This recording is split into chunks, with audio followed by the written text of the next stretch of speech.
Benar Richard Eliezer akan bebas bulan Agustus tahun 2023. Terpidana kasus pembunuhan berencana terhadap Brigadir Yosua Huta Barat, Richard Eliezer mulai menjalani masa hukumannya. Saat ini ia menjalani masa hukuman selama 1 tahun 6 bulan di Rutan Bareskrim Polri Cabang Lapas Salemba. Hukuman ringan yang didapatkan oleh Richard Eliezer merupakan atas kejujuran yang dilakukannya selama persidangan. Richard Eliezer dengan berani membongkar skenario yang telah dibuat oleh Ferdy Sambo selaku pelaku utama meskipun ia harus mempertaruhkan keselamatannya. Penasehat hukum dari Richard Eliezer, Roni Talapesi menyebutkan bahwa kliennya akan bebas di bulan Agustus. Jika berdasarkan hitung-hitungan dari mulai awal kasus pembunuhan berencana terhadap Brigadir J mencuat maka di bulan Agustus Richard Eliezer akan bebas. Kalau hitung-hitungan Agustus, kata Roni Talapesi. Ketika disinggung masalah remisi, Roni menjelaskan bahwa dia belum mengetahui apakah Richard Eliezer akan menerima remisi apa tidak.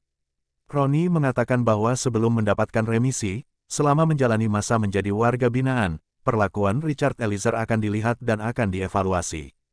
Belum, nanti kan ini ada evaluasi, tentunya dilihat, dalam proses menjalani sisa masa tahanan sebagai warga binaan, Richard Eliezer berkelakuan baik, kemudian dia tidak membuat masalah, katanya. Roni menerangkan bahwa apabila selama menjadi narapidana, Richard Eliezer berkelakuan baik dan mendapatkan penilaian yang baik dari Lapas Salemba maka tidak mungkin Richard Eliezer akan mendapatkan remisi. Remisi tersebut maka akan dihitung dan masa tahanan dari Richard Eliezer akan dipotong. Itu kan ada penilaian-penilaian, tentunya penilaian tersebut akan dilakukan oleh Lapas Salemba, mereka yang menilai, terangnya. Jadi jika berkelakuan baik, kemudian ada remisi diberikan remisi, itu nanti akan dihitung, sambung Roni.